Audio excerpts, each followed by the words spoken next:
অনেকেই দেখি যে মধ্যবিত্ত দেখতে আসছে, হলের মধ্যে গেলে বোঝা যাবে যে কি অবস্থা। মাত্র আসলাম তো আমি লিফটে করে আসছিলাম, অনেকেই দেখি যে মধ্যবিত্ত দেখতে আসছে এবং বলছে ওটা আমাকে চেনে বা এটার জন্য না, আমাকে দেখে বললো যে আপু আপনি কি এসে যাচ্ছেন। হ্যাঁ, সবাই মধ্যবিত্ত দেখতে আসছে, হলের মধ্যে গেলে বোঝা যাবে যে কি অবস্থা, কতজন আসছে।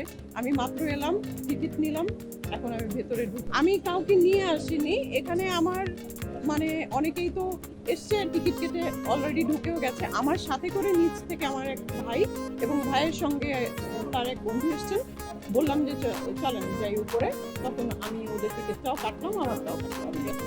আশা তো থাকবেই, আমরা আর্টিস্ট, আমাদের তো আশা থাকবেই। আশা তো আকাশ ছোঁয়া, এখন বাস্তবতা কতখানি আকাশ ছোঁয়া সেটাই দেখার বিষয়। আজকে এখন আর এই মুহূর্তে না, আমার খুব মুভিটা ওখানে যে বসার ইচ্ছা করছে। ডায়লগটা আপনারা একটু ভিতরে যে দেখেন, এখন আর আমার কাছ থেকে ডায়লগ না শুনেন। Thank you.